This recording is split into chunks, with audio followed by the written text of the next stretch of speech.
اللہ اکبر اللہ۔ دنیا بھر کے مسلمان ممالک میں اذان کی آواز دن میں 5 مرتبہ گونجتی ہے، لیکن قوت سماعت سے محروم مسلمان نہ تو یہ صدا سن سکتے ہیں اور نہ ہی ان میں سے زیادہ تر اس کا ترجمہ اپنی زبان یعنی سائن لینگویج میں سمجھ سکتے ہیں، کیونکہ بیشتر اسلامی مواد کا ترجمہ سائن لینگویج میں موجود ہی نہیں۔ یہی مسئلہ حل کرنے کی کوشش کر رہی ہے امریکہ میں مسلمانوں کی ایک تنظیم گلوبل ڈیف مسلم۔ بسم اللہ الرحمن الرحیم الحمد للہ رب العالمین۔ فاطمہ محمد GDM کی ممبر ہیں جن سے ہم نے اس پروجیکٹ کے بارے میں بات کی۔ آپ گلوبل ڈیف مسلم نامی ایک تنظیم کی رکن ہیں، اس تنظیم کے بارے میں بتائیے۔ Global Deaf Muslim was founded in 2007. Global Deaf مسلم کی بنیاد 2007 میں رکھی گئی۔ اس کی بنیاد گھانا سے تعلق رکھنے والے ڈاکٹر نجیرو عبداللہ نے رکھی تھی۔ میں اس تنظیم کے آغاز سے اس میں شامل ہوں۔ اس کی بنیاد اس لیے رکھی گئی تھی کیونکہ ہمیں اندازہ ہوا کہ قوت سماعت سے محروم مسلمانوں کو کچھ مسائل کا سامنا تھا۔ وہ اکثر اسلام تک مکمل رسائی نہ ہونے کی شکایت کرتے تھے۔ مساجد میں ان کے لیے کوئی ترجمہ کار موجود نہیں تھے، مذہبی اسکول میں کوئی ترجمہ کرنے والا نہیں تھا، تو انہیں محسوس ہوتا تھا کہ وہ ترجمہ کاروں کے بغیر اسلامی تعلیمات نہیں سیکھ سکتے تھے۔ Now, GDM is fundraising for Global Deaf Muslim قرآن پاک کا امریکن سائن لینگویج میں ترجمہ کرنے کے ایک منصوبے پر کام کر رہی ہے۔ قوت سماعت سے محروم مسلمانوں کے لیے یہ پروجیکٹ کتنا اہم ہے؟ American Sign Language.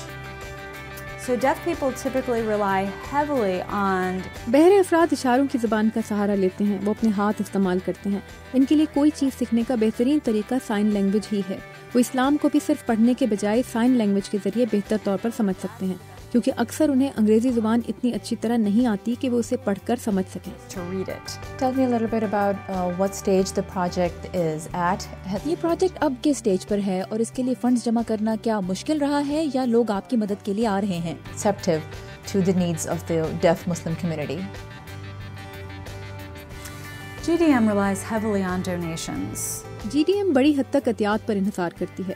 ہم حکومت سے کوئی امداد نہیں لیتے، لیکن ہم اس پروجیکٹ کے لیے فنڈ ریزنگ کی تقریبات منعقد کرتے ہیں۔ To support the project, the most difficult part of this entire project of translating the Quran into ASL یہ اس لیے مشکل ہے کیونکہ اس کے لیے آپ کو ایک امام، ایک ترجمہ کار اور ایک بہرے مسلمان پر مشتمل ٹیم کی ضرورت ہے جو قرآن پر ایک ساتھ کام کر سکیں۔ امام قرآن کی ایک آیت کا عربی سے انگریزی میں ترجمہ کرتے ہیں، پھر ترجمہ کار اس کا سائن لینگویج میں ترجمہ کرتا ہے جس کی امام ضروری اصلاح کرتے ہیں، اور پھر وہ قوت سماعت سے محروم مسلمان سے پوچھتے ہیں کہ اسے ترجمہ کار کی بات کس حد تک سمجھ میں آئی۔ to sign language interpreter, and then the English to sign language interpreter. لہٰذا اس میں عربی، انگریزی اور امریکن سائن لینگویج تینوں زبانیں استعمال ہوتی ہیں۔ Corrections that need to be made, and we did have the first stage pretty much complete. ہم نے پروجیکٹ کی پہلی سٹیج مکمل کر لی ہے، لیکن ابھی بہت کچھ باقی ہے۔ Phases of the project that need to be completed. Fatima, آپ کے لیے ذاتی طور پر قرآن پاک کو امریکن سائن لینگویج میں دیکھنا کیا معنی رکھتا ہے؟ Well, personally, the Quran and ASL project will benefit me. ایک مسلمان کے طور پر مجھے اس سے بہت فائدہ ہوگا، اور ایک قوت سماعت سے محروم عورت کے طور پر بھی میں زیادہ سیکھ سکوں گی۔ میرے اندر اسلام کو سمجھنے کا مزید شوق پیدا ہوگا۔ جب ہمیں اس منصوبے کا پتہ چلا تو ہم سب بہت خوش ہوئے کہ اب ہم بھی اللہ کے کلام کو بہتر طور پر سمجھ سکیں گے۔ Have more access to Islam. اهدنا الصراط المستقيم صراط الذين أنعمت عليهم غير المغضوب عليهم ولا الضالين